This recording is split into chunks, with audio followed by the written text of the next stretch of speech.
पनीर टाकते, सर्व मटर. आता मी तुम्हाला दाखवते. पटकन मोडतोय, म्हणजे जास्त पनीरला शिजवायचं नाही, कडक होतं. जी रेसिपी आहे शाही पनीर ग्रेव्ही मसाला. त्यासाठी मटार घेतले, ते उकडून घेतले गरम पाण्यामध्ये, म्हणजे पटकन होण्यासाठी. त्यासाठी लागणारे साहित्य: पनीर घेतलंय, पाव किलो पनीर आहे. काजू घेतलेत 5, 2 कांदे, 2 टोमॅटो, 2 मिरच्या आणि 2 आल्याचे तुकडे. असं घेऊन ह्याची मी ग्रेव्ही बनवणार आहे फ्राय करून. आणि आपल्याला अख्खा मसाला लागणार आहे. दालचिनी, 2 लवंग, 4-5 मिरी, वेलची लागणार आहे, 1 फूल लागणार आहे, मसाला फूल, वेलची लागणार आहे, 1 मसाला वेलची आणि जिरं. हे पण फ्राय करून घ्यायचं आहे. आता मी तेल टाकले पॅन मध्ये. हे 2 कांदा, टोमॅटो, आल्याचा 1 तुकडा, 5 काजू चांगले फ्राय करून घेते.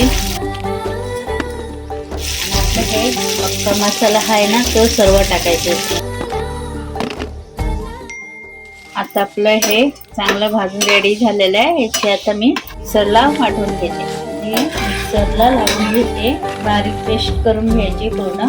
ग्रेव्ही पण आपली तयार आहे. आला लसूण पेस्ट,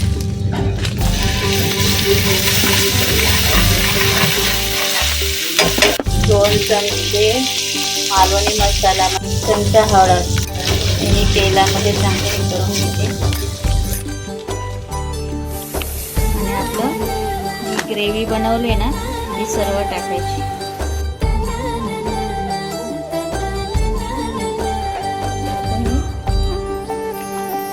जेवढं आपल्याला पाहिजे तेवढी ग्रेव्ही वाढवायची. जास्त पण पातळ करायची नाही, नॉर्मल ठेवायची. चवीपुरतं मी किचन किंग मसाला पण थोडासा टाकते.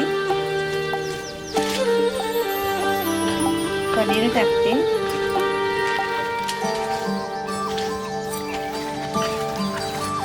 आणि आपले सर्व मटर.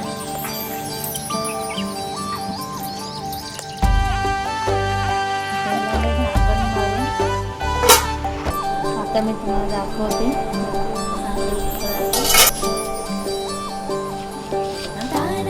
पटकन मोडतोय, म्हणजे जास्त पनीरला शिजवायचं नाही, तो कडक होतं, नरम राहत नाही. अशी आपली शाही पनीर मसाला रेडी आहे. जेवढे असेल तर टाकायचं, नसेल तर चालेल. असं काही नाही टाकायचं, असं काही नाही. मी आहे म्हणून टाकते. आता मी तुम्हाला काढून दाखवते. कशी वाटली तुम्हाला आजची रेसिपी शाही पनीर मसाला ग्रेव्ही? तुम्ही पण अशाच प्रकारे करा आणि आवडल्यास लाईक करा, शेअर करा आणि कमेंट करा. भेटूया पुढच्या भागात. धन्यवाद.